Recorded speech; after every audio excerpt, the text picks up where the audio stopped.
Good morning everyone, this is Sandeep Kaur and today our topic is atmosphere. First of all, what is atmosphere? There is a envelope of air which surrounds our earth, that is known as the atmosphere. बेटा बहुत एक मतलब हवा ਦੀ ਇੱਕ ਐਵੇਂ ਦਾ layers ਬਣੀਆਂ ਹੋਈਆਂ ਆਪਣੀ ਅਰਥ ਦੇ ਆਲੇ ਦੁਆਲੇ, ਇਹਨਾਂ ਨੂੰ ਆਪਾਂ ਕੀ ਕਹਿੰਦੇ ਆ, ਐਟਮੋਸਫੇਅਰ ਕਹਿੰਦੇ ਆ। ਠੀਕ ਹੈ ਜੀ। ਔਰ ਕਈ ਕਿਲੋਮੀਟਰ ਤੱਕ ਇਹ ਚੱਲਦੀਆਂ ਨੇ ਅਰਥ ਸਰਫੇਸ ਤੋਂ ਸ਼ੁਰੂ ਹੋ ਕੇ ਉੱਪਰ ਜਿਹੜੀਆਂ ਨੇ ਇਹ ਕਈ ਮਿਨੀਮਮ 4000 ਤੱਕ ਮੰਨਿਆ ਜਾਂਦਾ ਹੈ ਕਿ 4000 ਕਿਲੋਮੀਟਰਸ ਤੱਕ ਜਿਹੜੀ ਇੱਕ ਲੇਅਰ ਆਫ ਅਰਥ ਹੈ ਦੈਟ ਇਜ਼ ਐਟਮੋਸਫੇਅਰ। ਠੀਕ ਹੈ। ਹਾਲਾਂਕਿ ਕਹਿੰਦੇ ਜਿਹੜੀ ਲੋਅਰ ਪਾਰਟ ਜਿਹੜਾ ਐਟਮੋਸਫੇਅਰ ਦਾ ਅਰਥ ਤੋਂ ਬਿਲਕੁਲ ਨੇੜੇ ਹੈ, ਬਿਲਕੁਲ ਅਰਥ ਤੋਂ ਸ਼ੁਰੂ ਹੋ ਰਿਹਾ ਹੈ। ਠੀਕ ਹੈ। ਔਰ ਜਿਹੜਾ ਕਿ ਬਹੁਤ ਜ਼ਿਆਦਾ ਡੈਂਸ ਹੁੰਦਾ, ਯਾਨੀ ਕਿ ਹਵਾ ਜਿਹੜੀ ਬਿਲਕੁਲ ਨੀਚੇ ਜਿਹੜੀ ਬਹੁਤ ਜ਼ਿਆਦਾ ਹੁੰਦੀ ਹੈ। ਔਰ ਅੱਪਰ ਵਾਰਡ ਅਗਰ ਆਪਾਂ ਜਾਂਦੇ ਹਾਂ ਦੈਨ ਜਿਹੜੀ ਇਹਦੀ ਡੈਂਸਿਟੀ ਹੈ ਹੌਲੀ ਹੌਲੀ ਘਟਦੀ ਜਾਂਦੀ ਹੈ ਔਰ ਇਹ ਹਵਾ ਜਿਹੜੀ ਹੈ ਘੱਟ ਹੁੰਦੀ ਜਾਂਦੀ ਹੈ ਜੀ। ਠੀਕ ਹੈ। ਨੈਕਸਟ ਹੈ ਕੰਸਟੀਟਿਊਐਂਟਸ ਆਫ ਐਟਮੋਸਫੇਅਰ, ਯਾਨੀ ਕਿ ਐਟਮੋਸਫੇਅਰ 'ਚ ਹੈ ਕੀ ਹੈ।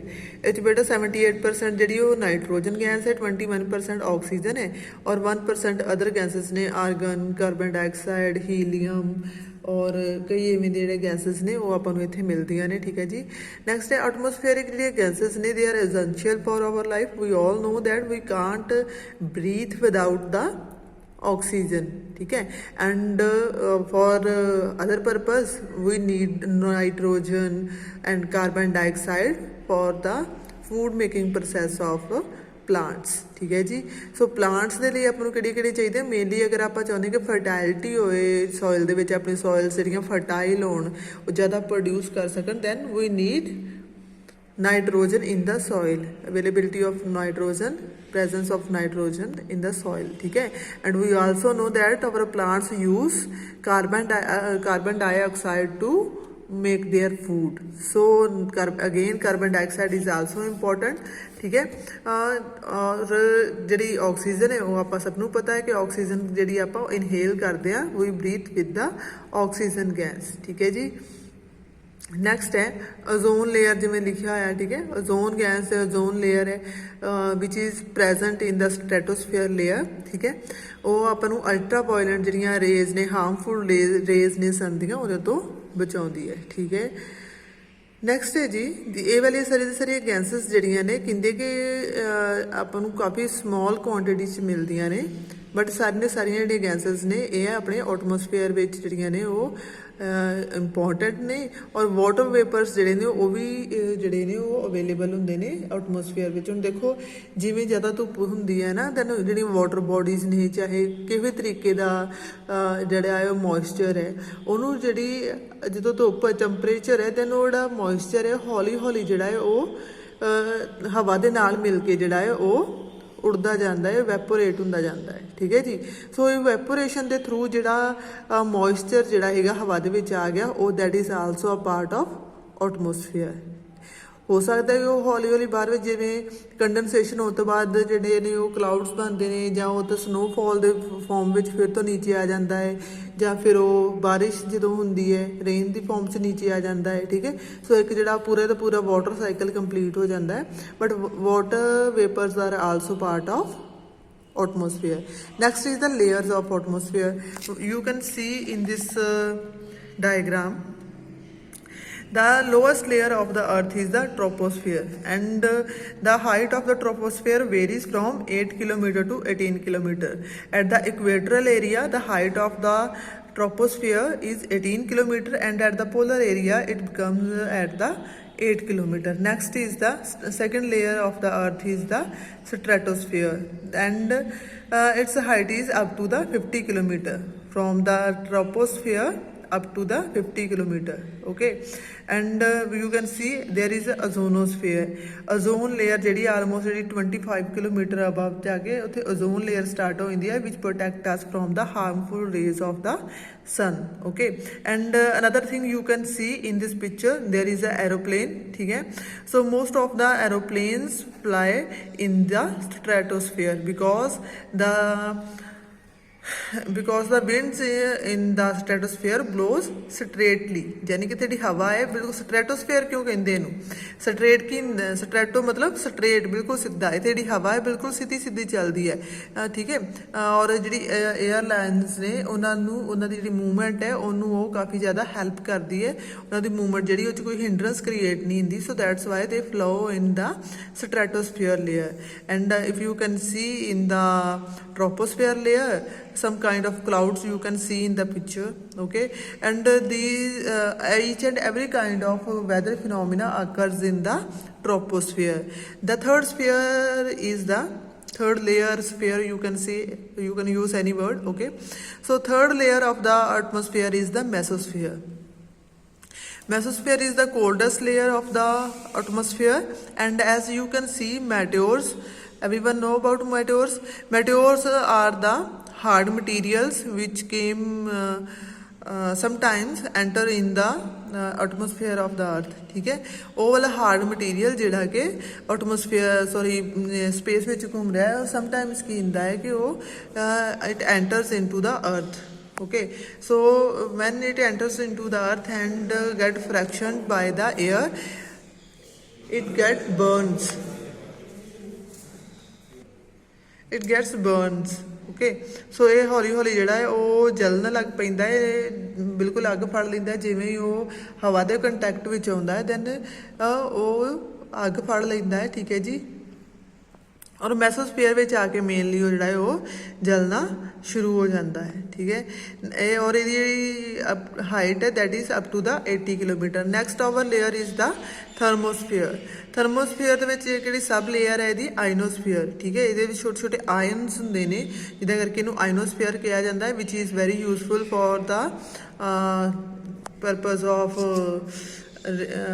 ਰੇਡੀਓ ਦੇ ਜਿਹੜੇ ਜਿੰਨੇ ਵੀ ਪ੍ਰਸਾਰਨ ਹੁੰਦੇ ਨੇ, ਰੇਡੀਓ ਦੇ ਜਿੰਨੇ ਵੀ ਜਿਹੜੇ ਪ੍ਰੋਗਰਾਮਸ ਹੁੰਦੇ ਨੇ ਉਹਨਾਂ ਵਿੱਚ ਜਿੰਨੇ ਵੀ ਜਿਹੜੀਆਂ ਹੈਗੀਆਂ ਨੇ ਰੇਡੀਓ ਵੇਵਸ ਜਿਹੜੀਆਂ ਨਿਕਲਦੀਆਂ ਨੇ ਉਹ ਜਿਹੜੇ ਆਇਨਸ ਨੇ ਜਿਹੜੇ ਟ੍ਰੋਪੋਸਫੀਅਰ ਵਿੱਚ ਪ੍ਰੈਜ਼ੈਂਟ ਨੇ ਉਹ ਇਹਨਾਂ ਦੇ ਨਾਲ ਟਕਰਾ ਕੇ ਵਾਪਸ ਜਾਂਦੀਆਂ ਨੇ ਔਰ ਆਪਣੇ ਘਰਾਂ ਦੇ ਵਿੱਚ, ਆਪਣੇ ਫੋਨਸ ਵਿੱਚ, ਆਪਣੇ ਰੇਡੀਓਸ ਦੇ ਵਿੱਚ ਜਿਹੜਾ ਹੈ ਡਿਫਰੈਂਟ ਜਿਹੜੇ ਰੇਡੀਓ ਚੈਨਲਸ ਨੇ ਉਹਨਾਂ ਦਾ ਕੰਟੈਕਟ ਜਿਹੜਾ ਹੈ ਆਪਣੇ ਨਾਲ ਹੋ ਪਾਉਂਦਾ ਹੈ, ਠੀਕ ਹੈ।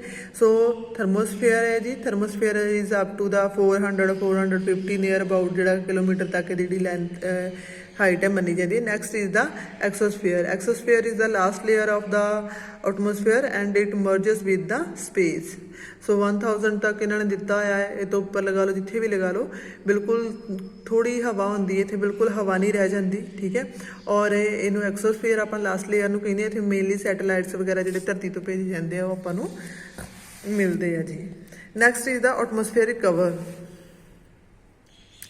Atmosphere is like a blanket, ਠੀਕ ਹੈ। ਜਿਵੇਂ ਆਪਾਂ ਉੱਪਰ ਕੰਬਲ ਲਿਆ ਹੋਵੇ ਔਰ ਆਪਣੇ ਆਲੇ ਦੁਆਲੇ ਸਾਰੇ ਕੰਬਲ ਆ ਜਾਂਦਾ, ਇਸੇ ਤਰ੍ਹਾਂ ਹੀ ਅਰਥ ਦੇ ਆਲੇ ਦੁਆਲੇ ਬਿਲਕੁਲ ਜਿਹੜਾ ਹੈ ਇੱਕ ਬਲੈਂਕਟ ਦੀ ਤਰ੍ਹਾਂ ਹੈ ਐਟਮੋਸਫੀਅਰ, ਇੱਕ ਬਿਲਕੁਲ ਇਨਵੈਲਪ ਦੀ ਤਰ੍ਹਾਂ ਹੈ, ਠੀਕ ਹੈ। ਕਾਰਬਨ ਡਾਈਆਕਸਾਈਡ ਜਿਹੜਾ ਏਅਰ ਹੈ ਕਹਿੰਦੇ ਆ ਕਿ ਉਹ ਹੀਟ ਨੂੰ ਅਰਥ ਤੋਂ ਬਾਹਰ ਨਹੀਂ ਜਾਣ ਦਿੰਦੀ। ਜਿਹੜੀ ਹੀਟ ਆਪਣੀ ਅਰਥ ਵਿੱਚ ਆ ਜਾਂਦੀ ਹੈ in the form of the sun rays, ਠੀਕ ਹੈ। ਜਦੋਂ ਸਨ ਰੇਜ਼ ਆਪਣੀ ਅਰਥ 'ਤੇ ਆਉਂਦੀਆਂ ਦੈਨ ਉਹ ਆਪਣੀ ਧਰਤੀ ਨੂੰ ਗਰਮ ਕਰਦੀਆਂ, ਠੀਕ ਹੈ।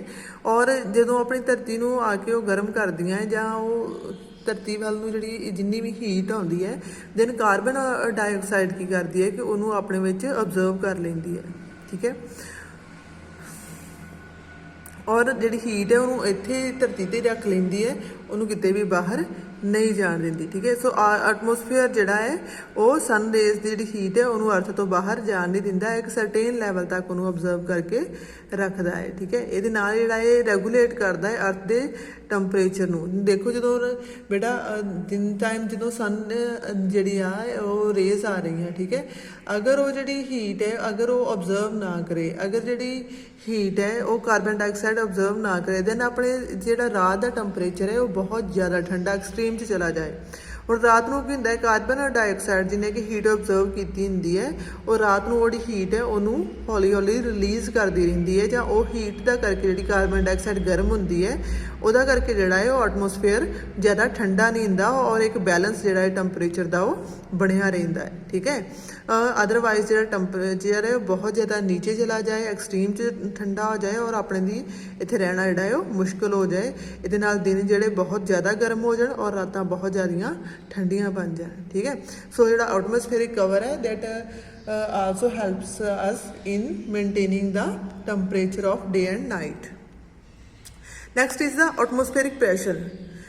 Air has weight, मतलब हवा ਜਿਹੜੀ ਉਹਦਾ ਭਾਰ ਵੀ ਹੁੰਦਾ ਹੈ ਜੀ। ठीक है, सो हवा ਜਿਹੜਾ ਉਹਦਾ ਭਾਰ ਜਿਹੜਾ ਉਹਦਾ weight ਹੈ that exerts pressure। ਹੁਣ ਦੇਖੋ ਆਪਣੇ ਉੱਪਰ ਕੋਈ ਚੀਜ਼ ਰੱਖ ਦਿੱਤੀ ਹੈ, ਠੀਕ ਹੈ, ਹੁਣ ਤਾਂ ਉਹ ਸਪੋਜ਼ ਕਰੋ ਕਿ ਆਪਾਂ ਕੋਈ ਇੱਕ ਚੀਜ਼ਾਂ ਫੜ ਕੇ ਔਰ ਆਪਣੇ ਉੱਪਰ ਰੱਖ ਲਈਆਂ ਹੈ, ਠੀਕ ਹੈ, ਔਰ ਉਹਨਾਂ ਚੀਜ਼ਾਂ ਦਾ ਆਪਾਂ ਨੂੰ ਭਾਰ ਲੱਗੇਗਾ ਨਾ, ਇੱਕ ਪ੍ਰੈਸ਼ਰ ਆਪਣੇ ਤੇ ਆਏਗਾ। ਸੋ ਉਸੇ ਤਰੀਕੇ ਦੇ ਨਾਲ ਹਵਾ ਹੈ, ਹਵਾ ਜਿਹੜੀ ਪ੍ਰੈਜ਼ੈਂਟ ਹੈ ਆਪਣੇ ਉੱਪਰ ਹਵਾ ਪ੍ਰੈਜ਼ੈਂਟ ਹੈ, ਸਾਰੀ ਸਾਈਡਸ ਤੇ ਹਵਾ ਹੈ, ਠੀਕ ਹੈ, ਬਟ ਉਹ ਕਿਉਂਕਿ ਹਵਾ ਦਾ ਵੀ ਭਾਰ ਹੈ ਸੋ ਉਹਦਾ ਪ੍ਰੈਸ਼ਰ ਜਿਹੜਾ ਹੈ ਉਹਨੂੰ ਆਪਾਂ ਕੀ ਕਹਿ ਦਿੰਦੇ ਹਾਂ ਐਟਮੋਸਫੇਰਿਕ ਪ੍ਰੈਸ਼ਰ। ਬਟ ਕਿਉਂ ਆਪਾਂ ਨੂੰ ਹਵਾ ਦਾ ਭਾਰ ਨਹੀਂ ਲੱਗਦਾ, ਕਿਉਂ ਆਪਾਂ ਨੂੰ ਫੀਲ ਨਹੀਂ ਕਰ ਪਾਉਂਦੇ? ਕਿਉਂਕਿ ਆਪਣੀ ਬਾਡੀ ਜਿਹੜੀ ਹੈ, ਆਪਣੀ ਬਾਡੀ ਦਾ ਜਿਹੜਾ ਪ੍ਰੈਸ਼ਰ ਹੈ ਉਹ ਇਹਨੂੰ ਅਲਟੀਮੇਟਲੀ ਕਾਊਂਟਰ ਕਰਦਾ ਹੈ ਔਰ ਕਾਊਂਟਰ ਬੈਲੈਂਸ ਹੋ ਜਾਂਦਾ ਹੈ। ਯਾਨੀ ਕਿ ਜਿਸ ਤਰੀਕੇ ਨਾਲ ਆਪਣੀ ਜਿਹੜੀ ਬਾਡੀ ਹੈ ਉਹਦਾ ਪ੍ਰੈਸ਼ਰ ਔਰ ਨੈਕਸਟ ਕਿ ਜਿਹੜਾ ਐਟਮੋਸਫੇਰਿਕ ਪ੍ਰੈਸ਼ਰ ਹੈ ਉਹ ਇੱਕ ਦੂਜੇ ਨੂੰ ਕਾਊਂਟਰ ਕਰਦੇ ਨੇ। ਠੀਕ ਹੈ ਜੀ, ਨੈਕਸਟ ਹੈ ਬੱਚੇ ਕਿ ਐਟਮੋਸਫੇਰਿਕ ਪ੍ਰੈਸ਼ਰ ਜਿਹੜਾ ਵੇਰੀ ਕਰਦਾ ਹੈ ਡਿਫਰੈਂਟ ਪਲੇਸਿਸ ਤੇ। ਠੀਕ ਹੈ, ਹਰ ਇੱਕ ਪਲੇਸ ਦਾ ਜਿਹੜਾ ਐਟਮੋਸਫੇਰਿਕ ਪ੍ਰੈਸ਼ਰ ਹੈ ਜਾਂ ਟੈਂਪਰੇਚਰ ਹੈ ਉਹ ਇੱਕੋ ਜਿਹਾ ਨਹੀਂ ਹੁੰਦਾ। ਡਿਫਰੈਂਟ ਪਲੇਸਿਸ ਦਾ ਜਿਹੜਾ ਐਟਮੋਸਫੇਰਿਕ ਪ੍ਰੈਸ਼ਰ ਹੈ ਜਾਂ ਟੈਂਪਰੇਚਰ ਉਹ ਡਿਫਰੈਂਟ ਹੁੰਦਾ ਹੈ। ਠੀਕ ਹੈ, ਟੈਂਪਰੇਚਰ ਕਿਉਂ ਡਿਫਰੈਂਟ ਹੁੰਦਾ ਹੈ ਇਹ ਤਾਂ ਤੁਸੀਂ ਪਹਿਲੇ ਪੜ੍ਹ ਚੁੱਕੇ ਹੋ, ਬਟ ਪ੍ਰੈਸ਼ਰ ਜਿਹੜਾ ਹੈ ਉਹ ਵੀ ਕੀ ਹੁੰਦਾ ਹੈ ਇੱਕ ਦੂਜੇ ਨਾਲੋਂ ਅਲੱਗ ਹੁੰਦਾ ਹੈ। ਕਿਤੇ ਪ੍ਰੈਸ਼ਰ ਹਾਈ ਹੁੰਦਾ ਹੈ, ਕਿਤੇ ਪ੍ਰੈਸ਼ਰ ਕੀ ਹੁੰਦਾ ਹੈ ਲੋ ਹੁੰਦਾ ਹੈ। ਠੀਕ ਹੈ ਜੀ, ਕਹਿੰਦੇ ਕਿ ਜਿਹੜਾ ਅਰਥ ਦਾ ਸਰਫੇਸ ਹੈ ਇਹਦੇ ਜਿਹੜੇ ਲਾਗੇ ਜਿਹੜੀ ਏਅਰ ਹੁੰਦੀ ਹੈ ਉਹ ਕੀ ਹੁੰਦੀ ਹੈ ਡੈਂਸ ਹੁੰਦੀ ਹੈ। ਸੋ ਇੱਥੇ ਪ੍ਰੈਸ਼ਰ ਵੀ ਕੀ ਹੁੰਦਾ ਹੈ ਜ਼ਿਆਦਾ ਹੁੰਦਾ ਹੈ। ਅਗਰ ਆਪਾਂ ਉੱਪਰ ਨੂੰ ਚੱਲਦੇ ਜਾਂਦੇ ਹਾਂ ਦੈਨ ਹਵਾ ਜਿਹੜੀ ਹੈ ਉਹ ਉੱਪਰ ਜ਼ਿਆਦਾ ਡੈਂਸ ਨਹੀਂ ਹੈ ਔਰ ਉੱਪਰ ਜਾ ਕੇ ਹਵਾ ਦਾ ਪ੍ਰੈਸ਼ਰ ਵੀ ਕੀ ਹੋ ਜਾਂਦਾ ਹੈ ਉਹ ਬਿਲਕੁਲ ਘਟ ਜਾਂਦਾ ਹੈ। ਠੀਕ ਹੈ, ਔਰ ਨੈਕਸਟ ਹੈ ਕਿ ਜਿਹੜੇ ਵਾਰਮਰ ਏਰੀਆਜ਼ ਹੁੰਦੇ ਜਿੱਥੇ ਗਰਮ ਏਰੀਆਜ਼ ਨੇ, ਠੀਕ ਹੈ, ਉੱਥੇ ਪ੍ਰੈਸ਼ਰ ਕੀ ਹੋਏਗਾ, ਉੱਥੇ ਪ੍ਰੈਸ਼ਰ ਲੋ ਹੁੰਦਾ ਹੈ। ਕਿਉਂ ਲੋ ਹੁੰਦਾ ਹੈ? ਕਿਉਂਕਿ ਉੱਥੇ ਹਵਾ ਡੈਂਸ ਨਹੀਂ ਹੋ ਪਾਉਂਦੀ, ਹਵਾ ਗਰਮ ਹੁੰਦੀ ਹੈ, ਹਵਾ ਪਤਲੀ ਹੁੰਦੀ ਹੈ, ਹਵਾ ਹਲਕੀ ਹੁੰਦੀ ਹੈ। ਠੀਕ ਹੈ, ਸੋ ਉੱਥੇ ਪ੍ਰੈਸ਼ਰ ਕੀ ਹੁੰਦਾ ਹੈ ਲੋ ਹੁੰਦਾ ਹੈ। ਠੀਕ ਹੈ, ਜਿਵੇਂ ਇਕੁਏਟਰਲ ਰੀਜਨਸ ਨੇ ਜਿੱਥੇ ਸਾਰਾ ਸਾਲ ਗਰਮੀ ਰਹਿੰਦੀ ਹੈ ਉੱਥੇ ਕੀ ਪ੍ਰੈਸ਼ਰ ਬਿਲਕੁਲ ਲੋ ਹੈ। ਠੀਕ ਹੈ, ਲੇਕਿਨ ਜੇ ਅਗਰ ਆਪਾਂ ਕੋਲਡਰ ਏਰੀਆ 'ਚ ਜਾਵਾਂਗੇ ਉੱਥੇ ਆਲਮੋਸਟ ਸਭ ਕੁਝ ਜੰਮਿਆ ਹੋਇਆ ਹੈ। ਜਿਹੜਾ ਹਵਾ ਦੇ ਵਿੱਚ ਵਾਟਰ ਵੇਪਰਸ ਨੇ ਉਹ ਵੀ ਕਾਫੀ ਹੈਵੀ ਹੋਏ ਨੇ ਕਿਉਂਕਿ ਉਹ ਵੀ ਆਲਮੋਸਟ ਜੰਮੇ ਹੋਏ ਨੇ।